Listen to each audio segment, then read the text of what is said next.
Kita mulai aja. Bismillahirrahmanirrahim. Assalamualaikum warahmatullahi wabarakatuh. Waalaikumsalam Waalaikumsalam. warahmatullahi wabarakatuh. Waalaikumsalam warahmatullahi wabarakatuh. Ya, selamat ketemu lagi. Kemarin kita sudah membahas ya masalah yang terakhir, masalah cantilever itu atau overhang. Nah, hari ini saya pilih satu topik baru. Ya, ini masih dalam silabus kita ya, yang telah kita sepakati dalam kontrak kuliah itu. Ya, saya beri judul mengapa diperlukan uji beban. Jadi harapan kita selesai kuliah ini kita mahasiswa sudah dapat memahami untuk apa diperlukan suatu uji beban. Nah, untuk di sini adalah karena uji beban itu kan banyak sekali, ya jenisnya juga banyak, ya, dengan metode yang berbeda-beda. Nah, yang saya maksud hari ini kita akan membahas masalah uji beban dengan PDA, Pipe Driving Analyzer Test, ya. PDA test itu. Saya kira kompetensi minimum sebagai seorang mahasiswa teknik sipil, sebagai seorang insinyur teknik sipil, itu kompetensi minimum harus mengetahui apa itu PDA test. Ya, tahu garis besarnya kerja PDA test. Ya, memang mungkin kita juga tidak perlu sampai inilah ahli PDA test ya, tidak. Tapi itu adalah karena bahagian daripada teknik sipil, ya. Jangan sampai kompetensi minimum mengenai PDA test seorang mahasiswa teknik sipil tingkat akhir ataupun tahu PDA test itu apa. Nah, jangan seperti itu, jangan sampai tidak mengetahui. Ya. Nah, referensi yang saya ambil ya ada 3 ya, itu di Google, dicari nanti mahasiswanya cari untuk setelah selesai kuliah hari ini untuk pengembangannya bisa cari referensi pertama dari Lau Chun Ji, yaitu yang pertama. Yang kedua dari video Dr. Aksan K, itu nanti ada beberapa video. Dr. Aksan ini kalau cari di Google tuh banyak sekali.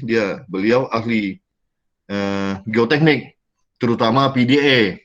Ya, dia cerita banyak masalah PDA. Yang ketiga, saya mengambil beberapa data yang saya sajikan hasil uji PDA. Ya, nanti di akhir kuliah ada dua data PDA. Ya, itu pengujian di gedung yang ada di Pekanbaru. Ya, yang saya ambil dari PT Panduan Dinamik Testing Indonesia, kemudian dari CP Harisakarsa juga ada, dari Testindo juga ada, yaitu beberapa data ya yang akan saya sajikan di akhir kuliah ini. Nah, karena uji PDA itu sebelum uji PDA kita ada uji beban. Tujuannya ya, yang saya maksud adalah untuk pengujian tiang tunggal. Jadi daya dukung aksial tiang tunggal. Pengujian tiang itu ada 2. Lateral. Jadi yang dimaksud dengan tiang tunggal ini adalah yang aksial, ya, beban yang vertikal atau yang tegak lurus terhadap tiang, itu dikatakan beban aksial, itu yang diuji. Ya. Pengujian beban aksial tiang tunggal itu dapat diperoleh melalui uji beban loading test. Nanti kita akan lihat juga ya, loading test itulah ya, pembahagiannya ada tes beban termasuk PDA test di dalam kelompok pertama itu, loading test itu. Yang kedua, untuk menghitung dari suatu tiang tunggal, itu bisa dengan perhitungan berdasarkan analisis statik. Analisis statik di sini adalah menghitung, selama ini mungkin sudah dipelajari ya, teknik pondasi, menghitung dengan cara terjagi, Meyerhof, ya, Wesley, itu beberapa metode, dan metodenya ternyata banyak sekali. Ya, bisa sampai 10 atau belasan metode. Itu metode statik, kita hitung dengan formula berdasarkan data tanah, ya. Data sondir, data SPT, maupun kita menghitung kekuatan terhadap material. Itu sudah dipelajari, ya. Itu yang statik. Yang ketiga, perhitungan berdasarkan analisis dinamik. Kalau metode dinamik, mungkin mahasiswa sudah mempelajari juga yang dikatakan dengan, saya sebutkan beberapa metode seperti Haile, Engineering News, metode Janbu, ya, dan lain-lainnya. Nah, ini ada tiga metode untuk menghitung daya dukung.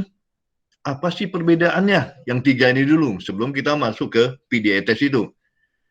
Nah, perbedaannya adalah, ya, kalau perhitungan berdasarkan statik, tadi Meyerhof untuk menghitung daya dukung tiang berdasarkan NSPT atau berdasarkan data sondir, Wesley, itu gunanya adalah menghitung daya dukung untuk perencanaan, ya, untuk perencanaan. Sekali lagi saya tekankan, melalui formula-formula statik itu hanya untuk perencanaan.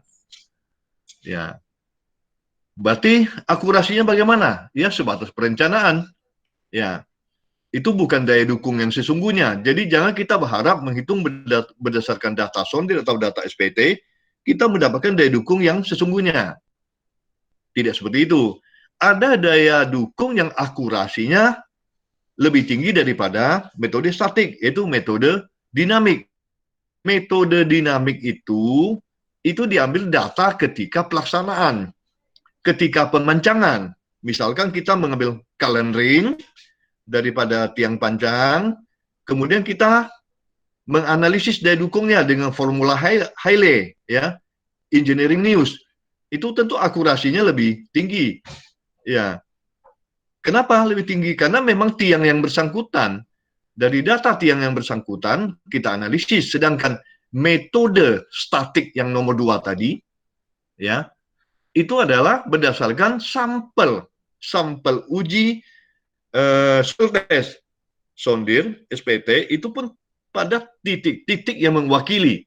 Misalkan satu bangunan gedung, kita hanya ambil 2 sampel, 3 sampel. Sedangkan pondasinya puluhan. Nah, berarti sampel itu hanya sampel mewakili, ya, sampel mewakili saja. Sedangkan yang dinamik tadi, kita memang sampel pelaksanaan pada tiang yang bersangkutan. Nah, yang akurasinya lebih tinggi adalah yang poin pertama, yaitu pelaksanaan uji beban, loading test. Uji beban itu pun dibagi-bagi, yang akurasinya sangat tinggi, ya, itu adalah langsung dibebani. Jadi tiang tunggal langsung dibebani, ya, dengan beban biasanya sampai 200% dibebani. Ya, tentu kenapa kita tidak menggunakan uji beban yang akurasinya tinggi seperti ini? Ya, tentu ada plusnya dan ada minusnya, ya. Plusnya ujinya bagus, memakan waktu cukup panjang pengujian. Kemudian mungkin kekurangannya ada, itu biar cost-nya tinggi, ya, cost-nya tinggi. Sekarang kalau satu titik loading test ya, untuk uji beban langsung itu sampai 100-an juta atau lebih dari 100 juta, bisa 200 sampai 300 juta. Nah, untuk struktur yang cukup biaya cukup mahal seperti jembatan atau gedung-gedung tinggi, itu mungkin tidak begitu terasa, ya, dengan berapa persentase uji beban. Tetapi kalau untuk bangunan yang sedang atau yang rendah ataupun ruko, ya, tentu kalau diadakan uji beban uji beban sampai 200 juta, satu pintu ruko dibangun juga 200 juta, ya. Berarti itu sangat mahal, sangat terasa mahalnya. Nah, maka itu ada uji beban yang akurasinya tentu tidak setinggi ya uji beban, yaitu PDA test. Nah, PDA test itulah harganya juga beberapa juta atau belasan juta, ya tidak begitu mahal dibandingkan dengan uji beban langsung, ya nggak sampai 10%-nya per titik gitu ya, per titiknya. Jadi cukup murah dan sekarang di dunia jasa konstruksi dipakai secara luas. Jadi pada umumnya untuk gedung-gedung yang bukan gedung tinggi atau jembatan itu menggunakan PDA test ya. Nah, sebelum kita melihat yang berikutnya, jadi ini ada sedikit definisi mengenai uji pembebanan tiang atau pile loading test. Adalah suatu metode yang digunakan dalam pemeriksaan terhadap sejumlah beban yang dapat didukung oleh suatu struktur. Dalam hal ini adalah pondasi. Pile loading test diperlukan untuk membuktikan akurasi perhitungan desain dengan kapasitas daya dukung tiang di lapangan. Nah, gambar ini memperlihatkan yang uji beban langsung. Jadi yang bebannya bisa mencapai 200% dari beban yang akan kita uji atau piling yang akan kita uji dibebani langsung. Ya, dengan beban ini bisa dari beton, bisa juga dari baja. Ya, nah, ini yang kita katakan ini high cost. Ya, ini high cost. Yang ini juga cukup high cost. Beban dia menghadapkan beban tiang yang sudah terpancang, yang sudah terpasang. Jadi dengan uji dengan tiang tarik. Begitu nampak di sebelah kanan bawah ini. Ya, sebelah kanan bawah ini yang diuji, yang di tengah ya, sedangkan yang tepi itu adalah tiang-tiang tariknya dijangkar. Jadi dia tidak membutuhkan beban yang begitu banyak, tapi ini teknologinya cukup lumayan ya. Cost-nya juga cukup mahal ya dibandingkan PDA test. Nah, kita lihat dulu ya. Jadi kita coba masuk ke PDA test ya. Jadi PDA test termasuk salah satu jenis pengujian dinamik. Ujian dinamik ya, bukan statik ya, uji dinamik. Karena menjatuhkan hammer ya, menjatuhkan pemukul atau palunya. Ya, itu kita katakan dinamik ya, dengan menggunakan metode wave. Jadi dia dengan analisis gelombang ya. Ini wave analisis ya, dengan analisis gelombang ya, yang dan sering disebut dengan restrict test ya, sesuai dengan sifat pengujiannya yang melakukan restrict atau pemukulan ulang pondasi tiang yang diuji. Jadi dengan cara dipukul. PDA test pelaksanaannya itu mengacu kepada ASTM D4945 ya. Jadi sekali lagi ASTM D4945. Kemudian analisa data PDA dilakukan dengan prosedur CASE method yang meliputi pengukuran data kecepatan. Nanti ada dua ya, ada memasang sensor untuk mengukur. Satu adalah kecepatan ya. Baik. Kecepatan, terus yang kedua dia mengukur gaya. Ini force. Jadi nanti di dalam grafik itu ada dua gelombang, dua grafik velocity, grafik kecepatan dan grafik gaya. Nanti kita akan lihat di sana. Nah, jumlah titik PDA itu mesti berapa titik ya untuk pengujian. Jadi di sini dikatakan bahwa jumlah pondasi tiang uji dengan PDA test umumnya 1%. Ini 1-2% tergantung tiang apa ya, tiang bor, tiang panjang mungkin beda-beda ya. Tapi ada referensi mengatakan umumnya 1%. Jadi saya mengatakan ada referensi lain mengatakan sampai 1-2%. Dari jumlah titik pondasi tiang dalam satu proyek. Ya. Kemudian tadi dikatakan bahwa PDETS itu dipukul dengan palu atau dengan hammer. Ya, ideal untuk pengujian PDETS adalah 1-2% dari kapasitas pondasi. Jadi berat hammer itu 1% sampai 2% daripada kapasitas tiang yang mau diuji. Ya, itu beberapa persyaratan. Kemudian kalau kita tanya akurasi PDETS itu seperti apa? Ya, akurasinya seperti apa? Ini tentu ya tidak persis seperti yang saya sajikan. Ini hanya salah satu daripada penelitian yang saya kutip. Jadi saya mengambil dari jurnal yang ini. Jurnalnya berjudul Perbandingan Analisis Kapasitas Daya Dukung Tunggal Pondasi Mini Pile menggunakan rumus dinamik. Ya, hasil uji SPT dengan hasil uji PDA. Nampak di gambar pertama, ini sebelah kiri atas gambar pertama. Ini ke atas ya, ini grafik ke atas. Ini merupakan daya dukung yang dihasilkan oleh berbagai metode. Yang PDA test, ya, daya dukung yang dihasilkan oleh uji PDA itu berwarna hitam pekat. Ini dia, warna hitam pekat. Nah, untuk kedalaman, jadi juga tergantung kedalamannya. Ini kedalamannya 6 meter. Untuk kedalaman 6 meter, PDA test ini menghasilkan daya dukung yang lebih besar dibandingkan dengan beberapa metode. Ini Paulus dan Davis, ini metode statik, ini metode Sanders, Haile, ini dinamik, Meyerhoff juga formula statik. Ini PDA.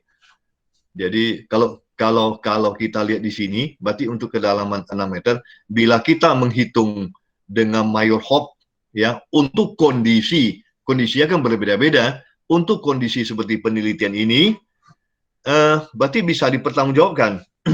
Misalkan daya dukung 100 ton, ya, hasil pengujian di sini PDA test menghasilkan lebih dari itu. Berarti kita mendesain pondasi 100 ton itu sudah mencukupi, ya. Tetapi kalau seandainya, ya, hasil PDA test lebih kecil, misalkan ini PCUBC, ya, daya dukung lebih besar pada PDA. Tadi PDA adalah salah satu loading test, ya. Berarti indikatornya adalah PDA. Ini PDA ini lebih kecil. Berarti ini tidak bisa sulit dipertanggungjawabkan. Seperti metode PCUBC, metode Janbu, metode Olsen. Ini lebih besar. Jadi kalau kita desain seperti ini, ternyata setelah diuji daya dukung tidak cukup, ini repot nih. Ini terjadi penambahan tiang, ya, atau kalau tiangnya tidak memungkinkan ditambah, terjadi pengurangan beban daripada gedung, kan repot, ya.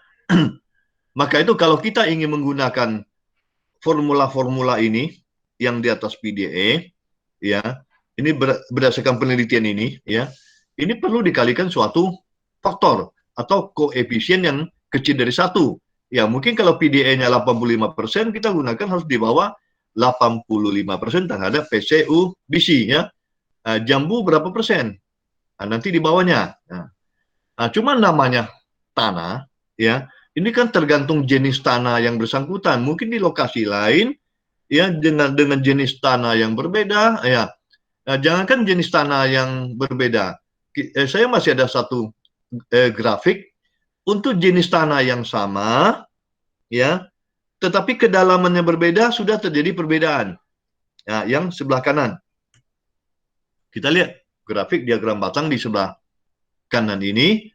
Ini tuh kedalaman 10 meter. Kalau tadi kedalamannya 6 meter. Ternyata yang PCUBC tadi yang lebih besar daya dukung dibandingkan PDA sekarang lebih kecil. Itu hanya karena perbedaan kedalaman. Berarti dengan 10 meter dengan formula yang sama, dengan jenis tanah yang sama, yang tadinya tidak oke menjadi oke. Ya, itulah yang dikatakan masalah tanah. Jadi tanah adalah suatu material konstruksi yang heterogen sekali. Nah, jadi untuk tanah memang kita juga sulit memprediksi suatu formula mana yang lebih tangguh, karena formula-formula itu sangat tergantung kepada jenis tanahnya, belum jenis tiang pancangnya atau profilnya atau jenis pondasi tiang, belum lagi masalah kedalaman dan metode pelaksanaannya. Yaitu gambaran dari dukung kalau PDA test dengan beberapa metode statik dan dinamik lainnya. Yang ini juga gambaran dengan metode statik, ya, yang PDA yang kuning ini. Kalau ini masih di bawah PDA semua, ya. PDA 225 ton, 129 ton, 119 ton, 154 ton. Jadi yang biru ini dengan uji SPT. Jadi hitung daya dukung dengan data SPT, yang ini dengan data CPT. Metode yang digunakan alfa, ya, metode alfa, ya. Nah, kemudian yang ini metode alfanya, ya. Ini PDA testnya. Nah, di sini definisi dari PDA test, ya, hampir sama dengan yang tadi, ya, bahwa alat PDA test sendiri berupa nanti ada komputernya, ya, ada komputer khusus, ya, kita katakan monitor lah untuk membaca grafiknya. Jadi grafiknya langsung di lapangan bisa ditampilkan dengan ini, yang telah dibuat untuk mampu mengukur variabel yang dibutuhkan dalam perhitungan dinamik tersebut dengan menggunakan prinsip gelombang, mekanik gelombang, ya, wave mekanik. Sedangkan mekanik gelombang adalah suatu metode analisis perilaku fenomena atom dengan partikel yang diwakili oleh persamaan gelombang. Ya, ini tetap mengacu ke ISTM 4945, ya. Nah, jadi nampak tadi di monitor tadi akan tampil grafik seperti ini. Ini grafik di sebelah kiri, gambar sebelah kiri. Di sini grafik ini ada tiangnya, ya, dan gelombang yang merah itu yang force, ya. Force, ya. Kemudian yang biru itu velocity-nya. Jadi velocity dan force, ya. Ini gaya, ini kecepatannya. Yang force yang merah, yang gaya, kemudian kecepatan yang biru, ya. Nampak seperti ini. Nah, tadi monitornya di sini, PDA-nya, gambar sebelah kanan yang ada tiang pancang ini dia. Kemudian dia dipasang dua buah sensor. Ini ada sensor, satu untuk gaya, satu untuk velocity. Jadi satu untuk force, ya, yang satu untuk force, yang satu lagi velocity. Di mana dipasang? Nah, ini dipasang kira-kira ini minimum, jangan terlampau dekat ke topnya si piling, ya, karena ini akibat pukulan hammer bisa jadi ini bergetar, pembacaannya kurang tepat, bahkan sensor ini bisa rusak. Ya, bahkan bisa rusak. Jadi di sini disyaratkan minimum, ya, 2 diameter. Jadi kalau 50 diameter tiang ini minimum 1 meter itu dipasang sensor. Jadi harus di bawah, ya, minimum 2 diameter dari topnya si piling ini dipasang. Jadi apa yang kita dapat dari PDA itu? Jadi ini beberapa hal yang kita dapat, ya, daya dukung tiang panjang, hasil PDA test, integritas atau keutuhan tiang dan sambungan. Keutuhan sambungan seperti apa? Ya, keutuhannya sambungan. Kemudian efisiensi energi yang ditransfer dari pukulan hammer atau alat pancang pada tiang pancang ataupun tiang bor. Mengevaluasi melalui data yang diberikan pada pengetesan. Nah, itu beberapa hasil yang diperoleh atau manfaat daripada PDA test ya. Nah, ini pemasangan ketika pengujian, mau adakan pengujian. Jadi kita harus menggunakan peralatannya. Ya, pertama jelas yang komputer ini, PDA ini, alat PDA, katakan komputer khusus atau monitornya. Kemudian ada strain transducer, ya, transducernya yang ini kita pasang, itu yang sensor tadi ada dua ini. Kemudian rometer ini dia untuk mengukur kecepatan tadi, velocity. Kemudian untuk sambungan kabel ada sini, kemudian alat ngebor, karena sensor itu mesti dibor di piling, ya. Nah, terus kita lihat di sini, yang tadi 2D, ya, ada referensi mengatakan pemasangan ini 1,5 sampai 2D. Jadi ini pun tergantung apa namanya referensinya, itu akan berbeda-beda. Nah, kemudian setelah 1,5 sampai 2D ini hammernya, kemudian di sini dipasanglah sini. Di sini akselerometer di sini dipasang, disambungkan ke komputer khususnya itu. Nah, ini kalau di detail ya, sensor-sensor ini seperti ini. Kalau kita berdetailnya, ini gambar pemasangannya ya. Jadi pengujian tiang cara dinamis dilakukan dengan mendapatkan 2 pasang sensor. Nah, ini sensornya secara berlawanan. Nanti nampak di sini pemasang sensornya berlawanan. Ya, jangan-jangan dipasang yang di sini yang tidak berlawanan, karena nanti ini untuk supaya gelombang yang ada pada tiang itu bisa lebih merata. Jadi dipasang ini berhadap-hadapan ya, berhadap-hadapan seperti ini ya. Ini juga pemasangan sensor, nampak di sini. Ini kalau dipasangnya tadi dua sensor, sekarang 4 ya. Ya, berarti dua pasang seperti ini. Ini yang dipasang 2. Jadi ini adalah metode pemasangan sensor-sensornya. Nah, tadi sudah kita katakan bahwa ini berat hammer untuk PDA test, ya ini kalau yang dari referensi yang saya peroleh ini dari Robinson dan kawan-kawan 2002 menyarankan untuk menggunakan berat hammer yang tergantung kapasitas ultimate QU-nya. Ya. Jadi yang ini 1%, jadi berat hammer ya per kapasitas merupakan 1% untuk jenis tanah yang kohesif dan kaku berbatuan. Jadi kalau jenis tanahnya kohesif, kaku berbatuan, menggunakan berat hammer 1%.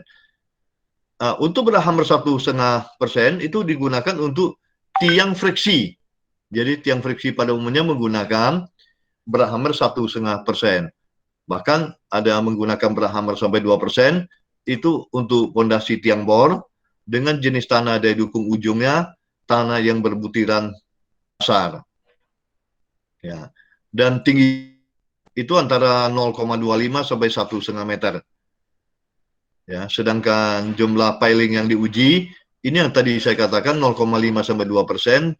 Referensi sebelumnya yang tadi saya sajikan adalah 1% dari seluruh jumlah tiang pancang bor. Ya, ini yang 0,5 sampai 2% dari MyScar, ya, SCA dan kawan-kawan 2010.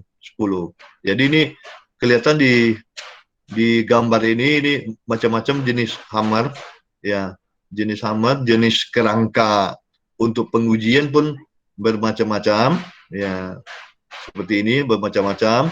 Jadi sebelum kita lanjutkan, kita lihat dulu salah satu pengujian PDA test di Pekanbaru, ya, yang tepatnya yang barusan dikerjakan untuk gedung Politeknik Caltech Riau.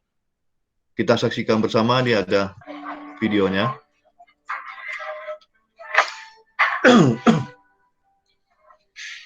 Itu nampak lempengan-lempengan logam itu merupakan beban. Yang beban tadi yang bisa 0,5 sampai 2%, di sini digunakan sekitar 1%, ya. Jadi disusun seperti ini. Nampak di bawah kerangka atau beban itu ada tiang yang diuji. Nah, untuk proyek ini yang diuji adalah bore pile. Ya, nampak di sini. Nampak bore pile-nya, yang kepala bore pile nampak ada semacam casing dari dome, itu memang sengaja. Ya, memang sengaja diperkuat supaya tidak mudah pecah akibat pukulan daripada hammer. Nah, ini nampak, ya, dia memukul dan dijatuhkan beban memukul yang bore pile yang tepat di bawahnya. Kita lihat sebentar lagi, ini beban akan dijatuhkan. Ya, jatuhkan, ya. Ya, perhatikan lagi, saya ulangi, ya. Kita ulangi ini. Ya, ini beban dijatuhkan.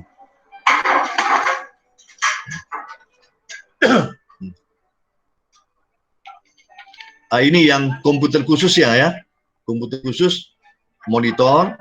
Di sini langsung bisa dibaca data yang langsung diperoleh dari lapangan.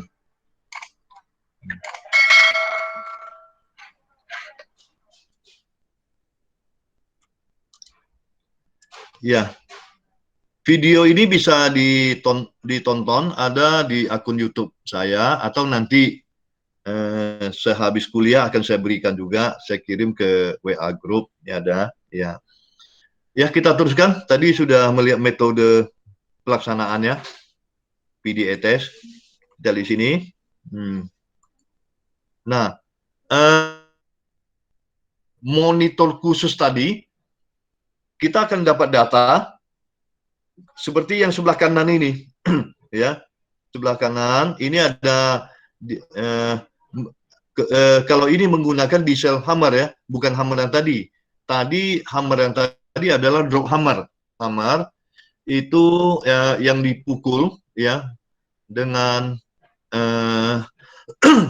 kalau pernah melihat yang pemukulnya bisa keluar asap, itu yang diesel hammer, ya. Ini tanggal ujinya, jamnya di sini. Nah, kemudian diperoleh, ini dia parameter ini, ya. Ada BN-nya, RMX, FMX, CTN, EMX, DMX, DFN, STK, BPM, BTA, LE, ya. Ada yang parameter didapat, ada parameter yang diinput, ya, di sini. AR, SP, WS, EA, ini ada per C-nya, LP.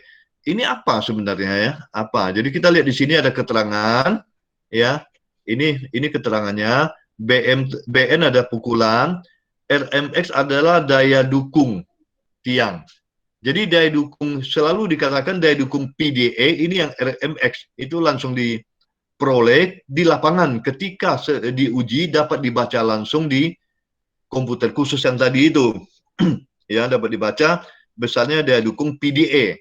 Tapi hasil analisisnya, ya, itu belum, ya. Nanti data ini masih dianalisis, nanti dibandingkan dengan hasil yang diperoleh yang PDA. Nanti ada software-nya. Jadi nanti dengan software itu seharusnya yang dianalisis, ya, diproses lagi dengan software itu akan lebih akurat.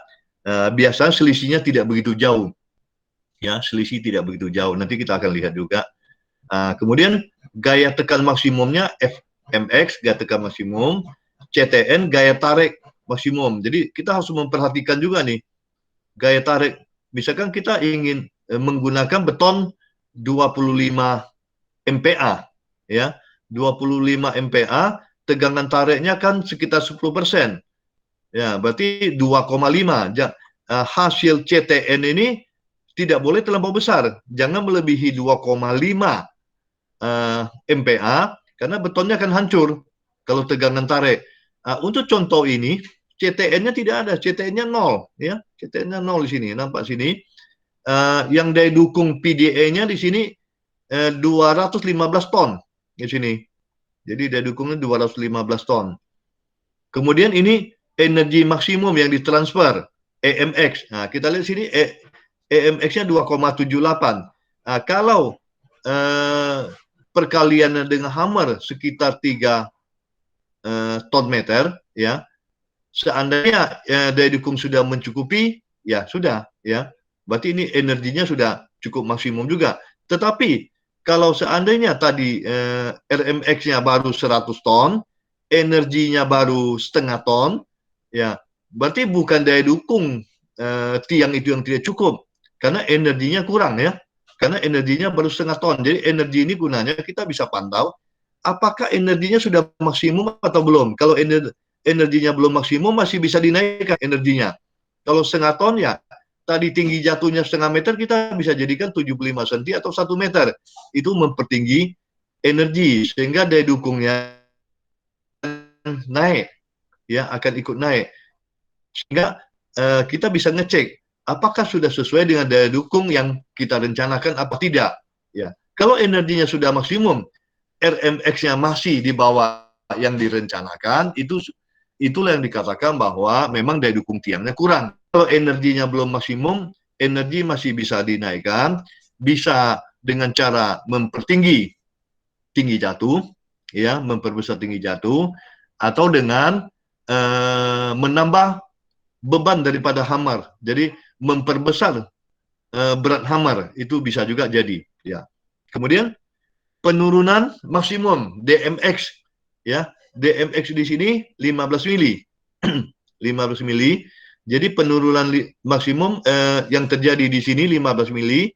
Ini apakah ada batasannya? Jawabannya ada.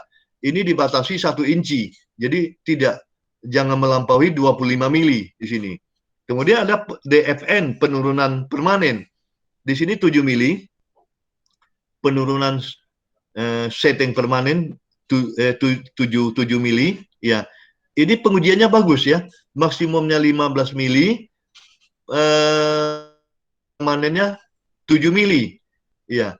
Seandainya penurunan permanen ini besar, berarti tiangnya tidak balik. Penurunan maksimum DFN-nya permanennya 15 mili, DMX-nya 15 mili, berarti penurunan maksimum sama dengan penurunan permanen. Itu tiang amblas. Saya katakan amblas, dia turun habis.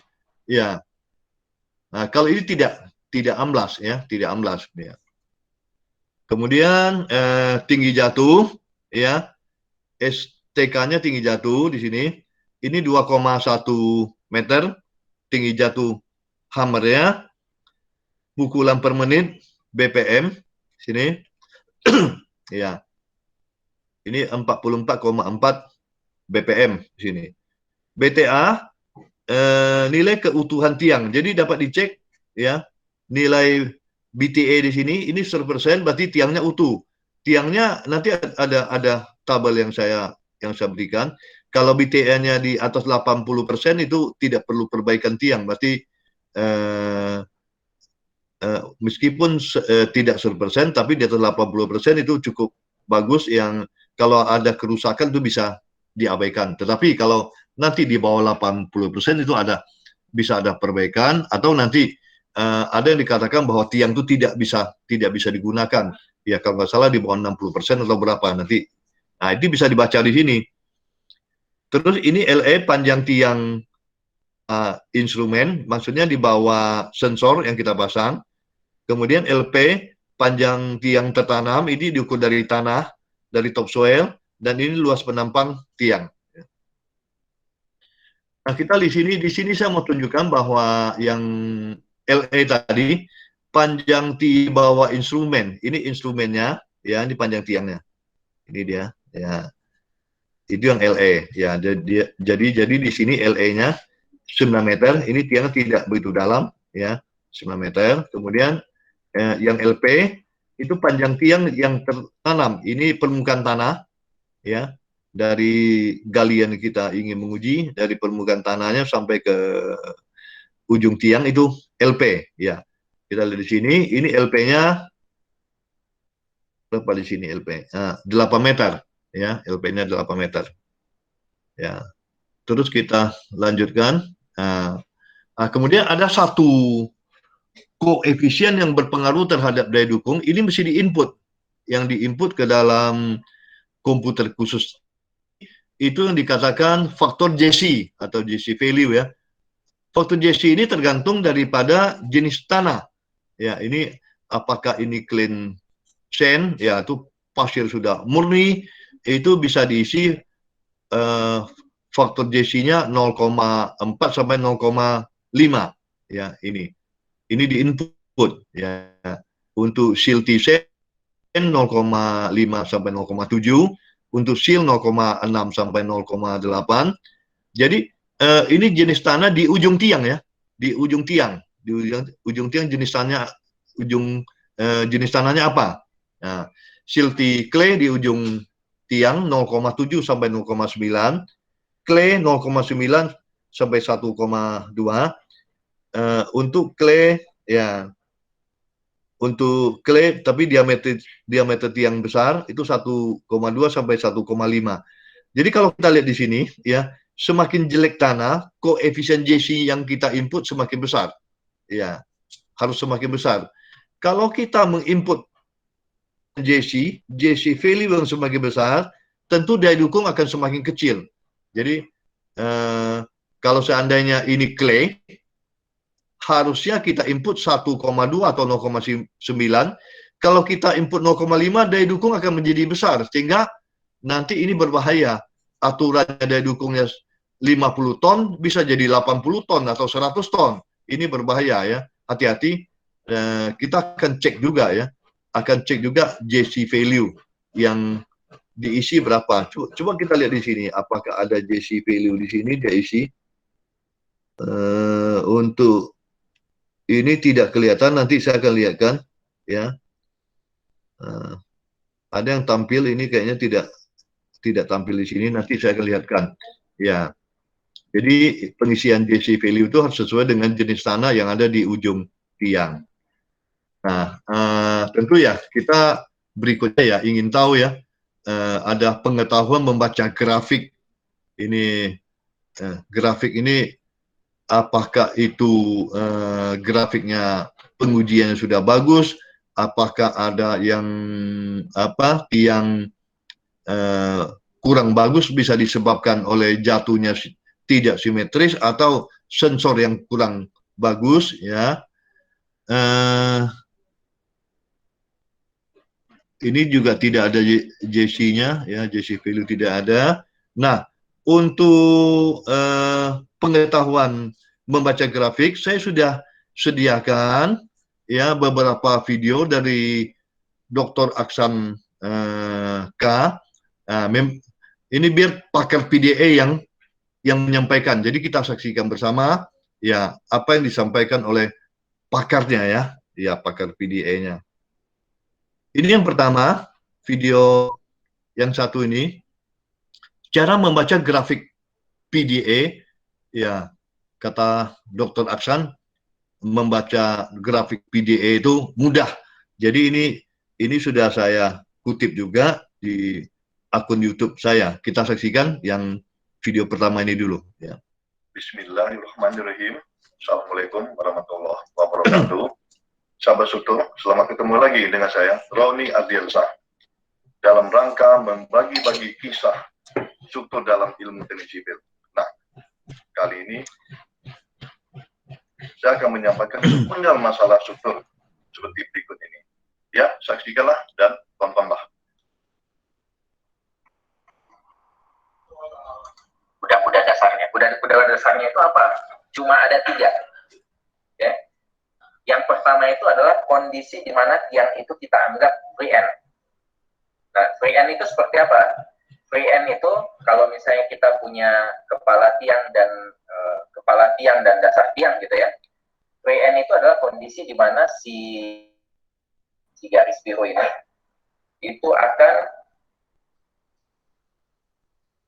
mantul, jadi dia mantul nih di sini, garis biru ini, di posisi ujung tiangnya. Jadi ingat ya, ini N gitu ya. Setiap kali ujung tiang, yang satu itu free N. Berarti kalau misalnya dia free, di ujung bawah tiangnya, ceritanya dia free.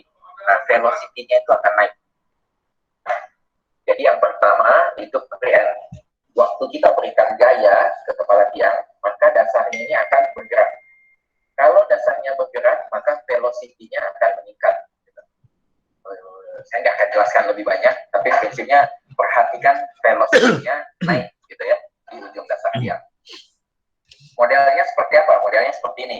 Lihat ya, ini velocity, maka ini velocity-nya itu naik di ujung dasar tiang. Oke.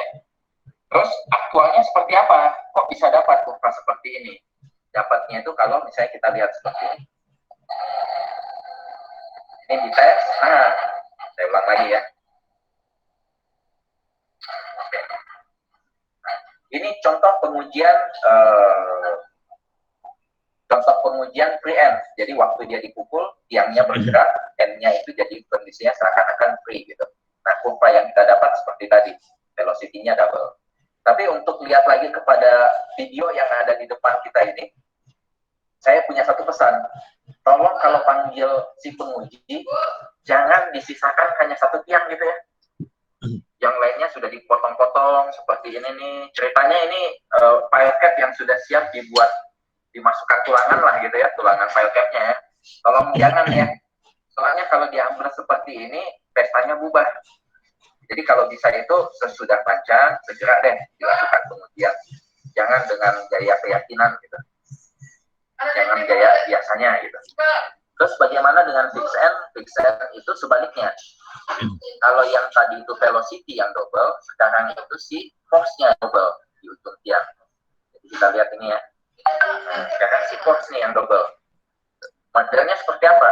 Waktu kita berikan gaya dari kepala tiang, double gitu ya. Tapi karena di sini ini nahan, akhirnya di dasar ini seakan-akan ini mukul balik. Jadi dia kayak aksi reaksi gitu ya. Nah, itu yang force-nya itu double di dasar tiang. Modelnya seperti apa? Modelnya seperti ini. Force-nya sekarang yang double. Nah, kalau misalnya videonya, ini yang dipukul itu sudah masuk seperti ini nih. Nah, ini kan nggak bergerak. Bandingkan dengan yang tadi cuma sekali pukul itu langsung turun gitu ya. Terus bagaimana dengan friksi? Nah, kalau friksi beda. Kalau friksi itu maka si force-nya akan naik. Jadi kalau kita lihat di sini nih ya, maka force ini kan ceritanya di setiap titik. Saya gambar begini aja ya. Force, velocity.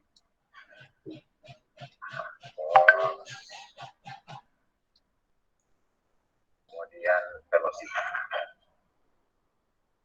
Oke. Tadi kan kita sudah tahu gitu bahwa kalau misalnya daya dukungnya ada, maka force-nya naik. Maka prinsipnya memang ini force akan naik. Kalau daya dukungnya ada, kalau daya dukungnya itu mau A+, nggak ada perlawanan, maka velocity-nya yang naik. Tapi kalau dia ada perlawanan, maka velocity-nya akan turun. Maka velocity-nya di sini. Jadi pada setiap titik potongan akan terjadi force-nya itu naik, velocity-nya ke bawah. Itu artinya ada friksi. Nah, 3 bentuk ini aja yang kita akan pakai. Oke, termasuk dengan cara melihat apakah ada.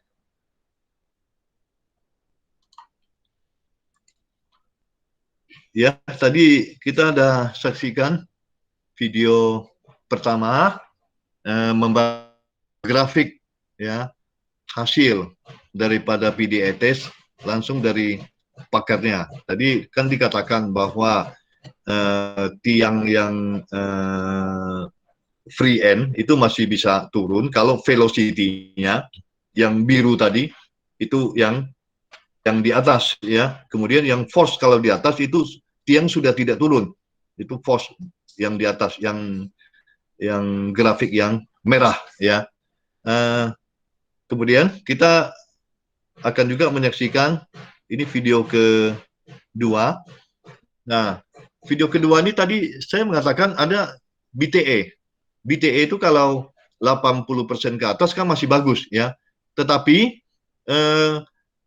BTA-nya kecil belum tentu tiang rusak. Kalau mungkin dalam pembacaan ini kalau energinya masih kurang dan lain-lainnya ya, itu belum tentu langsung kita jangan merta mengatakan begitu dites BTA-nya kecil, oh ini tiang rusak, tidak ya.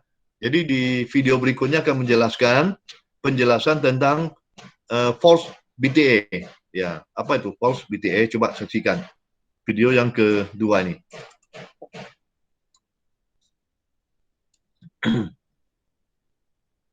Bismillahirrahmanirrahim.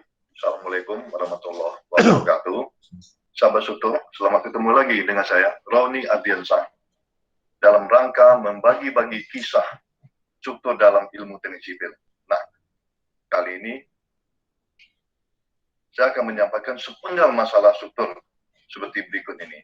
Ya, saksikanlah dan tontonlah. Kerusakan tiang itu harus konsisten. Kadang orang ngomongnya itu bahwa bisa terjadi false BTA. Ada false BTA itu seperti ini nih misalnya. Jadi ini satu tiang, lihat ya, bahwa ini blow number 2, pukulannya itu jam 2.37, BTA-nya itu dia ngomong 0%, seakan-akan tiang ini rusak gitu ya. Tapi yang sebenarnya terjadi apa? Di sini kan nggak ada sama sekali kita lihat pantulan velocity itu. Jadi sebenarnya yang terjadi adalah energi yang kurang. Sehingga dia nggak bisa jalan si energi itu dari top sampai dengan ketunya. Sehingga apa yang harus kita lakukan? Naikkan energinya. Energi yang tadinya 1,5, ini kita pukul lagi 1,56, perhatiin, ini masih, dia bilang masih kecil energinya, dan BTA-nya juga masih 0, blow number 3, pukul lagi blow number 4, sekarang posisinya itu bergeser. Jadi kalau tadinya itu si BTA di sini ya, sekarang dia bergeser nih ke sini. Oke, jadi berarti kita mampu memberikan energi yang lebih. Dan kalau kita lihat kan energinya meningkat nih, 3 kali lipat, dari 1, ke 4, 2 kali lipat lah. BTA-nya juga naik sedikit. Kasih lagi energi lebih. Naik menjadi 5,3 gitu ya. Nah, posisi BTA-nya juga geser nih. Dan tetap nggak ada pantulan pada si velocity. Sampai kemudian kita pukul sekali lagi, baru kita lihat ternyata velocity-nya bisa jalan sampai ke belakang. Kemudian force-nya itu kita dapat mantul gitu ya. Artinya apa? Artinya sekarang kita dapat daya dukung, friksinya bagus, energi-nya bagus, energi meningkat, dan ternyata BTA 100%. Jadi jangan sampai kita melihat bahwa BTA itu sekali lihat langsung ngomong bisa dipakai. Memang nilai BTA pada uji PDA itu perlu interpretasi yang lebih lanjut gitu ya. Kalau dia benar-benar rusak gimana?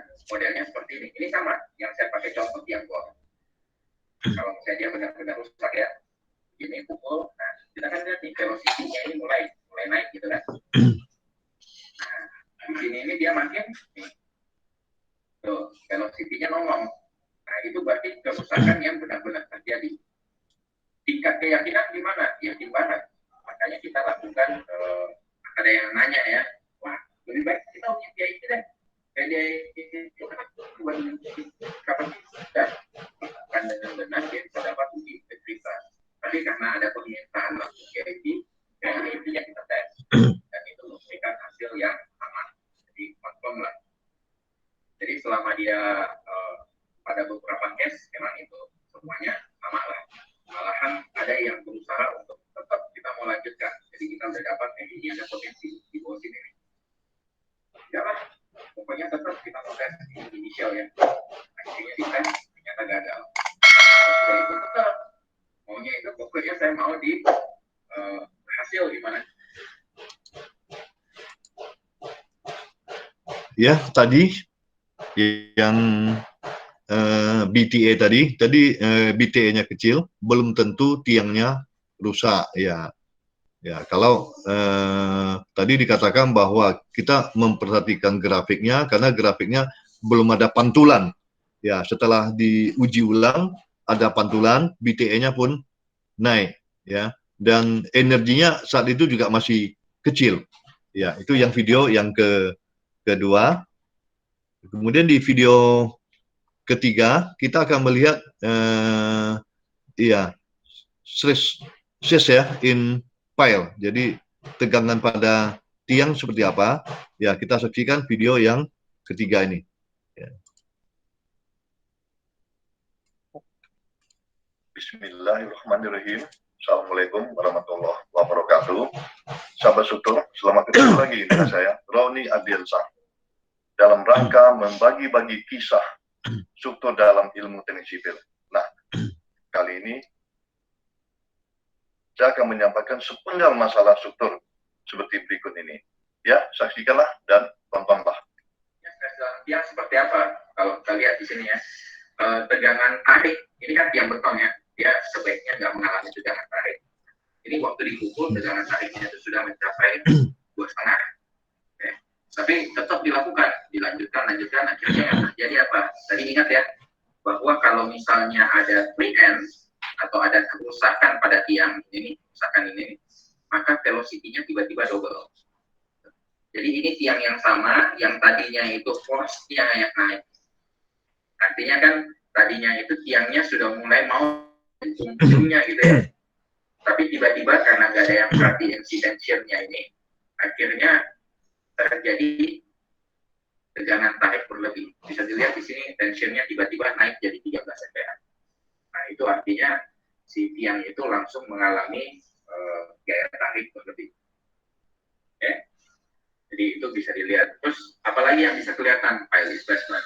Bisa dapat itu yang namanya DFN, DMX. Apa sih DFN, DMX? DFN, DMX itu mungkin kalau kita pakai zaman dulu gitu ya. DFN itu S-nya, sementara DMX.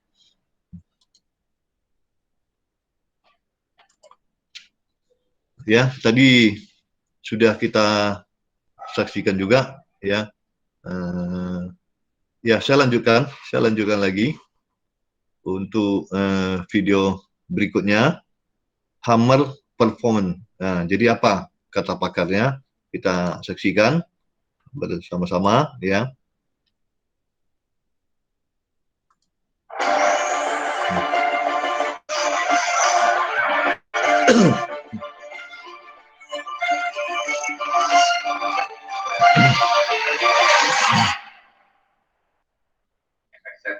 Cuma saya skip dulu deh.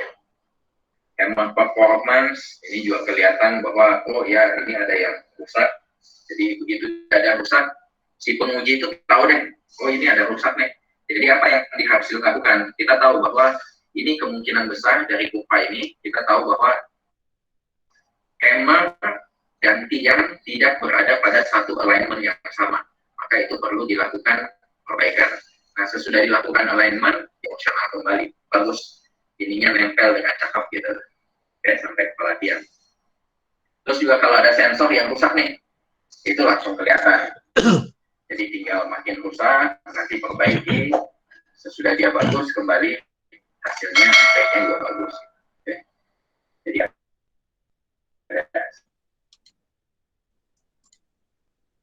ya, video yang terakhir tadi mengatakan bahwa kalau ada sensor yang rusak, nampak grafiknya tajam. Ya, nampak kalau tiang yang rusak, dengan kata lain saya mengatakan tidak berhimpitan, ya, tidak berhimpitan antara force dan velocity. Ya, ya. Jadi kita lanjutkan sedikit lagi, ya, sedikit lagi. Tadi sudah menyaksikan video-videonya, ya.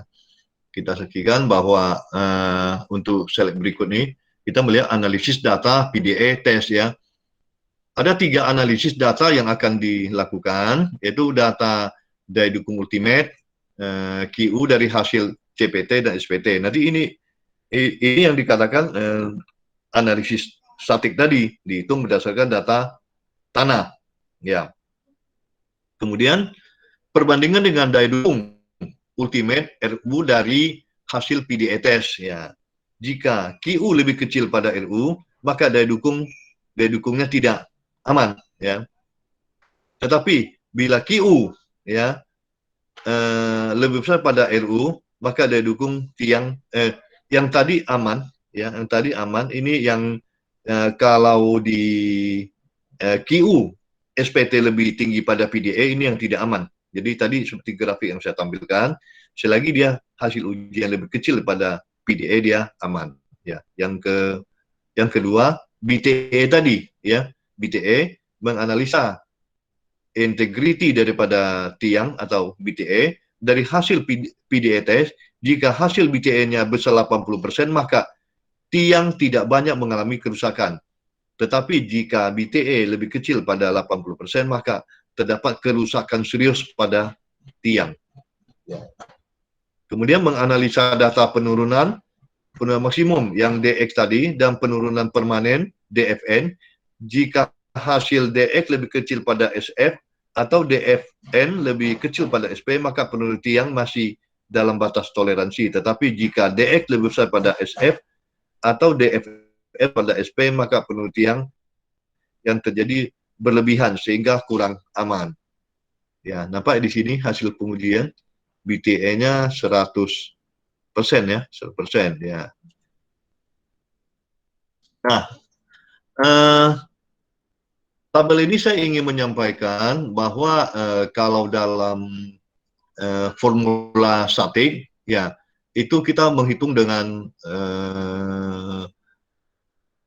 daya dukung dengan Wesley atau dengan Meyerhoff atau dengan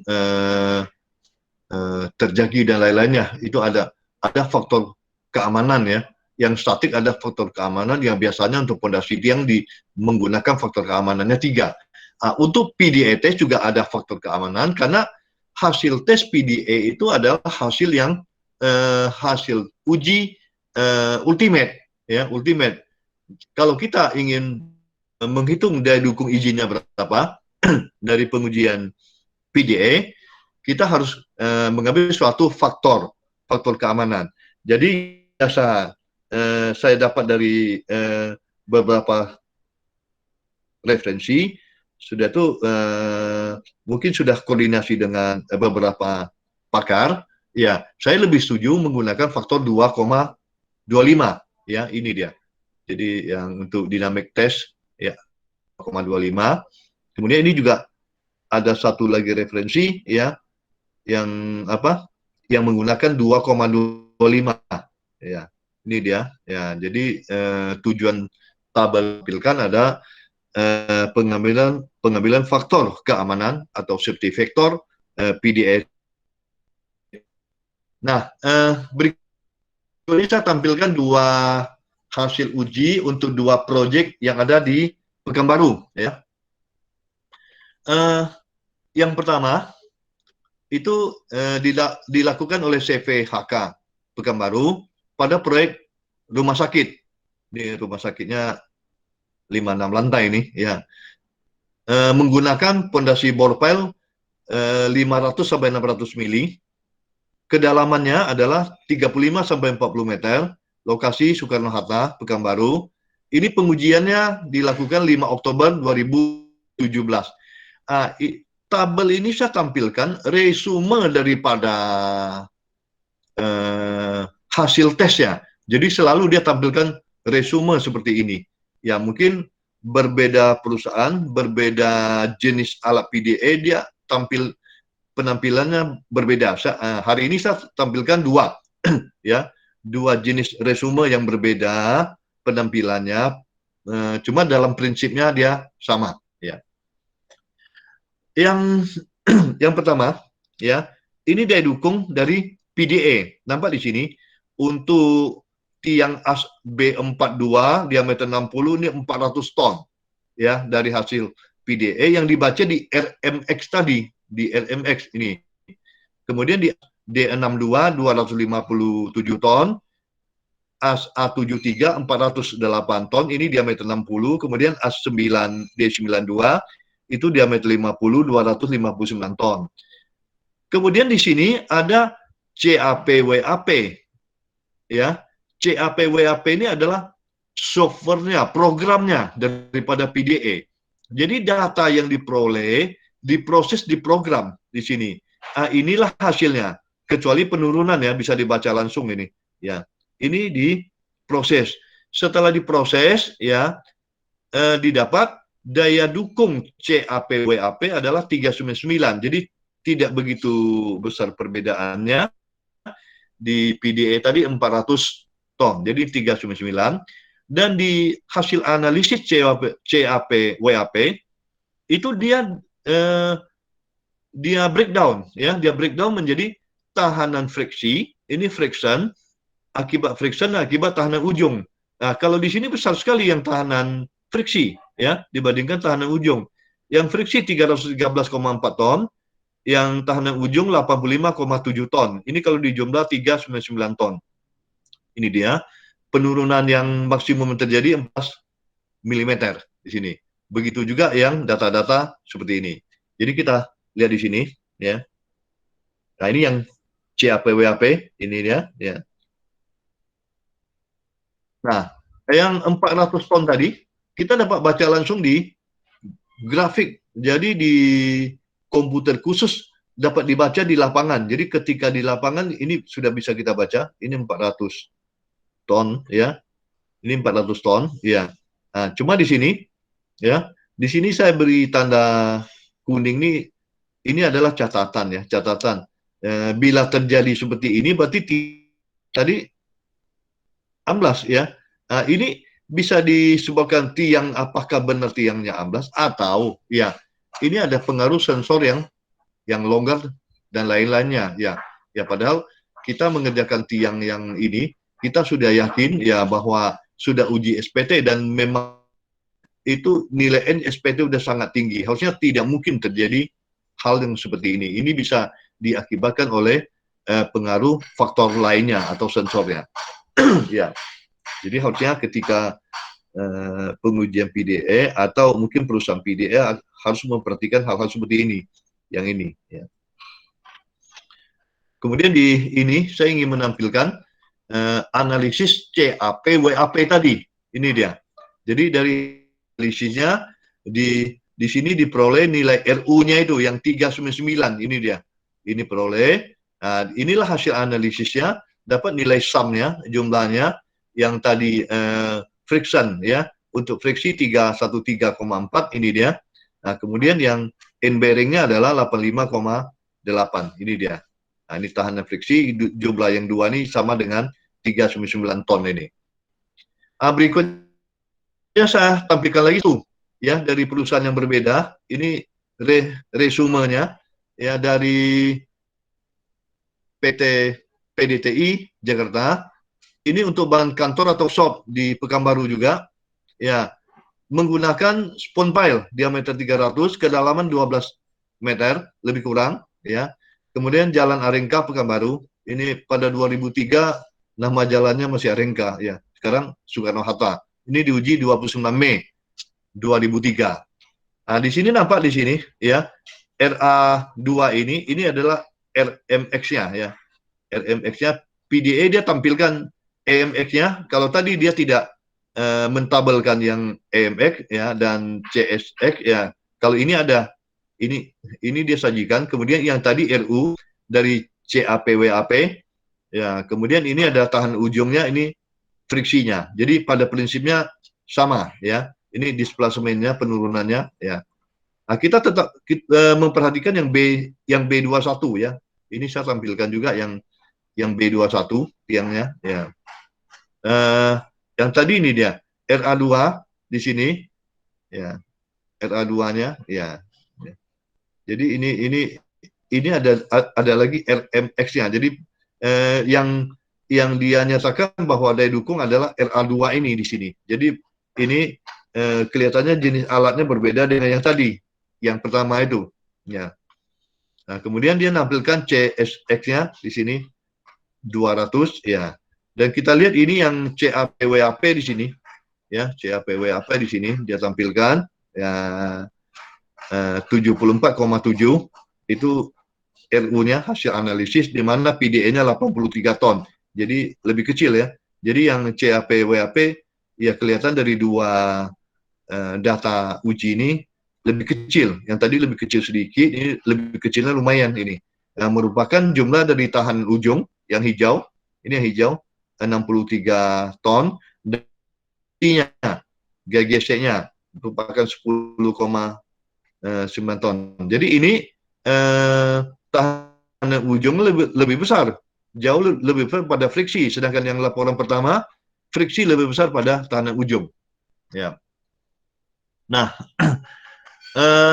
untuk PR,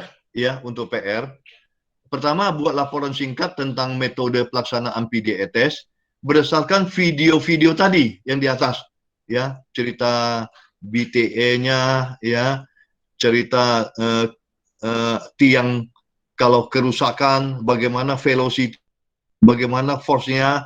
Jadi mahasiswa diminta tonton video yang tadi, beberapa video, buat laporan singkat, ya, lengkap dengan referensinya. Jadi kalau ada tambahan referensi dari yang lainnya, nanti dicatat. Jadi kita selalu menyajikan sesuatu itu sumbernya mana, referensinya mana. Ya. Jadi jangan menyajikan suatu tulisan ilmiah tanpa referensi. Ya. Yang kedua, cari salah satu contoh hasil PDA, beri penjelasan seperti uraian ini. Ya. Jadi cari salah satu aja, nanti mau di internet atau dari data-data yang sudah ada, ya. Jadi untuk hari ini presentasi saya kira cukup, ya. Kita lanjutkan ke diskusi dan tanya jawab. Ya, waktu dan tempat saya serahkan ke Bu Ririn kembali. Bu Rin, silakan Bu Rin. Baik Pak. Mungkin dari teman-teman, apakah ada yang ingin bertanya?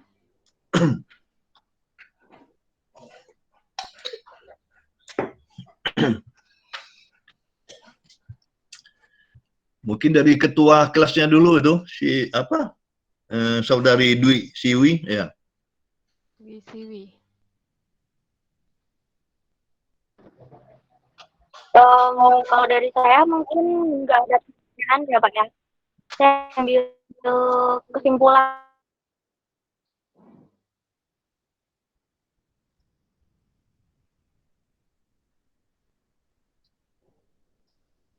Kayaknya sinyalnya ya, yang Ya, Dwi. koneksinya Iya. terputus. Terputus. Mungkin yang lain dulu, ya, sampai nunggu.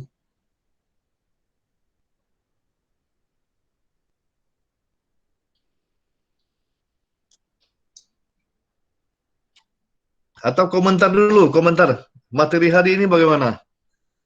Tingkat pemanfaatannya, ada manfaatnya tidak buat mahasiswa, ya. Menarik apa tidak, coba, ya. Hadid Rahman mungkin ada komentar tentang materi kuliah kita hari ini, ya, yang saya sajikan seperti ini. Baik Pak, terima kasih atas kesempatan Pak.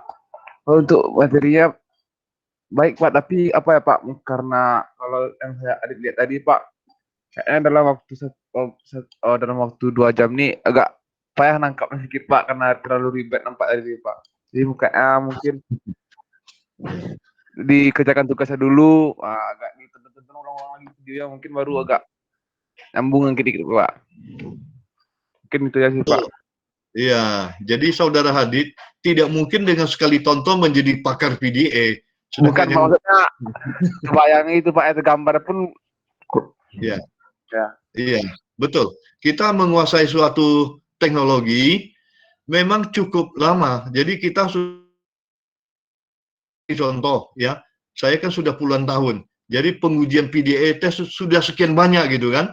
Langsung sudah menyaksikan, langsung diskusi sama ahlinya, sama pelakunya, itu baru perlahan-lahan kita kuasai. Jadi saya juga bisa memahami, tidak mungkin dengan kuliah ini bisa memahami secara memahami menyeluruh itu. Ya, jadi kita mesti bertahap. Yang penting yang seperti saya katakan tadi, kompetensi kita sebagai mahasiswa teknik sipil punya kompetensi. Kalau orang cerita PDA, paham, kita tahu, oh PDA adalah ini. Jangan orang cerita PDA karena tidak paham, ya, oh udah kita diam aja, kan tidak seperti itu kan. PDA merupakan alat uji yang seperti ini. Ya. Mungkin sinyal yang tadi Dwi Siwi sudah normal lagi sinyalnya, coba diulang lagi, tadi terputus. Ya Pak, mohon maaf Pak.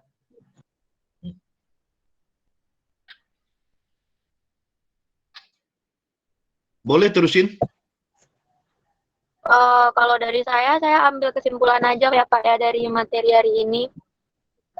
Dari materi hari ini saya tahu kalau daya dukung aksial tiang tunggal itu dapat diperoleh melalui 3 cara, di mana ketiga cara ini memiliki perbedaan akurasi.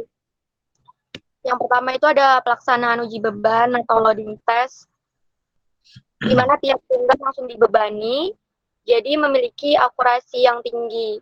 Kemudian ada perhitungan berdasarkan analisa dinamik, di mana data diambil ketika pelaksanaan, jadi ini memiliki akurasi di bawah loading test.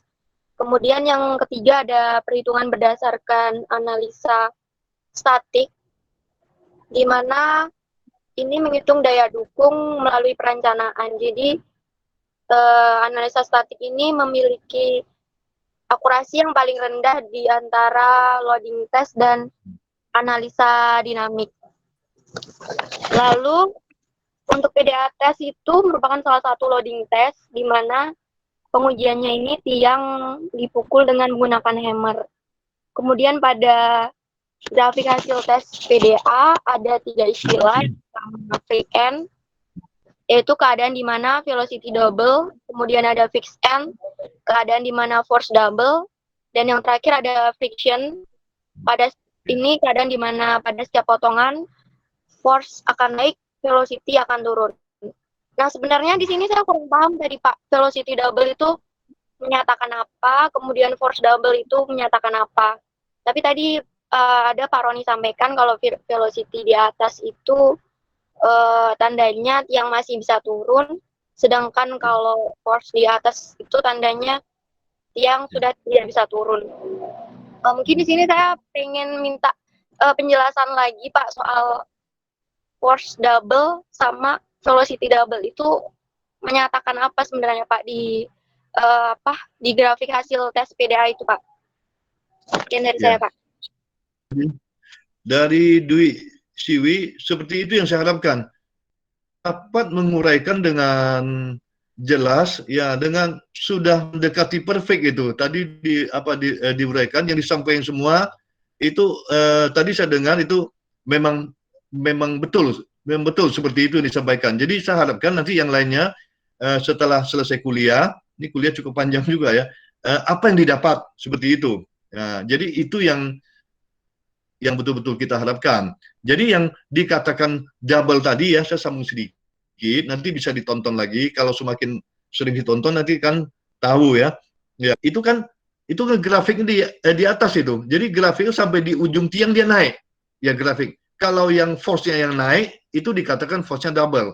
Jadi force-nya double, dia bisa sudah end bearing, tiang sudah tidak turun, dipukul dia tidak turun lagi. Kalau yang friksi dia masih turun tapi force-nya masih di atas daripada velocity. Tapi kalau velocity yang di atas itu tiang-tiang masih dikatakan hampir sama dengan tiang-tiang yang friksinya masih belum bisa menahan ya. Jadi dipukulnya masih turun gitu. Jadi itu artinya gini, artinya kita dapat membaca grafik ketika di lapangan, kita baca, rupanya ini kondisinya free end baru, masih bisa, ya, masih bisa ditambah lagi, masih bisa diperdalam. Jadi itulah kita sebagai seorang pengawas, engineer teknik sipil, ketika pelaksanaan PDA test, ya, tadi kita punya pengetahuan dasar, yang mungkin kita tidak perlu sampai pakar lah, ya kan? Bahkan mungkin orang melakukan pengujian dia pakar sehari-hari itu. Jadi setidaknya kita punya basic, punya kompetensi minimum. Jangan sampai dibohongi orang, itu aja. Nanti daya dukung belum cukup, dibohongi. Udah Pak atau Bu, itu udah cukup tuh, udah aman. Wah, kacau kita pengawas, terima aja gitu. Besok terjadi apa-apa kita tanggung jawab. Nah, jadi maksud saya seperti itu, punya kompetensi minimum. Kompetensi minimum Pak, itu apa? Ada kompetensi dasar yang kita peroleh. Ya, kalau menjadi pakar yang seperti tadi saya sampaikan ke Hadid ya kita perlu betul-betul terjun di sana. sampai akhirnya menjadi seorang pakar. Nah, tapi dengan kuliah seperti hari ini, ya saya kira saya sudah bisa memberikan kompetensi minimum. Yang tadi, pemasangan sensor jangan terlampau dekat, ini nanti sensornya hancur. Itu kan kompetensi minimum kan, yang tadi juga disampaikan. Nah, ya bagus, BCW itu bagus. Coba yang lainnya, mungkin dari yang lainnya apa yang didapat, ya? Karena yang disampaikan tadi katakan hampir 2 jam ya, kan panjang sekali tadi itu ya. Nah, ya bagus sekali, terima kasih. Coba yang lainnya. Arif Rahman ada? Iya Pak, saya ingin bertanya Pak mengenai gaya ujung sama gaya gesek Pak. Di hasil pengujian DAP WAP Pak, kenapa bisa berbeda Pak? Kalau itu kan data ya, yang terakhir saya dapat data. Itu berbedanya karena kondisi tanah setempat. Ya, kondisi tanah. Itu kondisi tanah macam-macam itu. Jangan kan berbeda jaraknya jauh. Ini antara 2 proyek ini jauh nih. Yang satu sekitar Jalan Durian Pekanbaru, yang satu lagi sudah sekitar Simpang 3. Jadi memang masih sama, jalannya masih satu tuh Soekarno-Hatta, tapi jaraknya jauh. Jadi dengan kondisi tanah yang berbeda-beda akan timbul seperti itu. Ada yang free end, ada yang fix end tadi. Maka itu yang satu kondisi tanah yang friksinya lebih besar, ya. Maka itu porsi friksinya besar. Ada yang friksinya, yang end bearingnya besar, tanah ujung lebih besar. Jadi itu jawabannya adalah kondisi tanah, ya, kondisi tanah. Jadi alat membaca kondisi tanah yang ada, ya. Baik, Oke, Saudara Arif Rahman, ya. Siapa yang masih belum? Saudara Hafiz?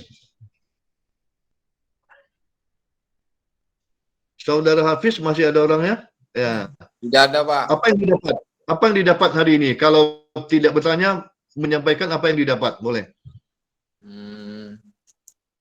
Karena saya ini baru pertama masuk Pak, jadi masih apa lagi Pak? Baru masuk, masih ngantuk. Ya. Iya. Oke, tadi kayaknya ada. Masuk hari ini. Iya, oke.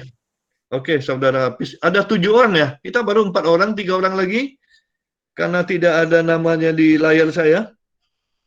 Siapa lagi? Kalau saya lihat di itunya ada 7. Siapa lagi yang belum? Nama Bapak ada 3 Pak. Iya, karena ini akunnya sama. Ririn juga sama nama saya. Tapi orang beda itu, ya. Ya. Gunakan akun sama kali ya. Udah pas Pak. Masalah Bu Ririn sama Bu Lia ya? Atau Bu Yulia? Kenapa ada 3? Itu karena presentasi, Pak. Oh, Karena presentasi slide-nya. tadi. Nah, berarti 2, hari ini 2, ya. Berarti sudah pas Pak Oh. tadi Pak. Ada 4. Oh, jadi memang masih bertahan ya 4 orang mahasiswanya? Tadi Masih ada ber- Ya, Tadi ada Faris. iya. Mana orangnya tadi? Dwi sebagai ketua belum bisa menghimbau kawan-kawannya yang ambil, atau memang segini yang ambil? Kalau di grup WA itu ada lagi Pak, beberapa 3 orang dari angkatan 18. Tapi kurang tahu juga Pak gimana kabarnya. Yang pertemuan pertama juga nggak gabung juga Pak. Coba diajak ya, Dwi, dari grup WA kan ada. Jadi mungkin kita minta tolong ketua lah ya. Coba diajak ya kawan-kawan tuh, nanti kasihan juga ya dia tidak ikut, karena kalau buat saya sih yang seperti yang saya katakan kuliah sebelumnya, kita justru di sini menambah wawasan teknik sipil kita ya. Jadi misalkan selama ini kalau kuliah kita terlampau monoton, menghitung analisis struktur, berhadapan dengan angka ke angka yang ratusan aja kan. Sekarang kita kan cerita lebih banyak masalah filosofi dan wawasan gitu. Jadi mungkin ya ada daya tariknya lah untuk ini mata kuliah ini gitu. Kalau sampai mata kuliah ini juga tidak ada daya tariknya ya susah nanti ya. Ya satu lagi tadi siapa yang disebut Dwi siapa tadi? Ya.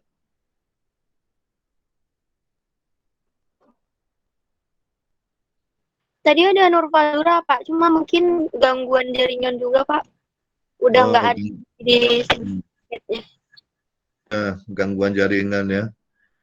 Ada lagi yang sudah diskusi boleh kalau ada tambahan lagi atau sudah terlampau lelah? Sudah 2 jam kan ya? Udah lelah? Udah senyum aja, udah lelah. Ya. Boleh kalau tidak ada lagi mungkin kita persilakan Bu Ridin lah untuk menutup kuliah kita hari ini. Silakan Bu Rin ya. Baik Pak. Baik, jika tak ada lagi yang bertanya, mungkin kita tutup kuliah pada hari ini. Assalamualaikum warahmatullahi wabarakatuh. Waalaikumsalam warahmatullahi Warahmatullahi wabarakatuh. wabarakatuh.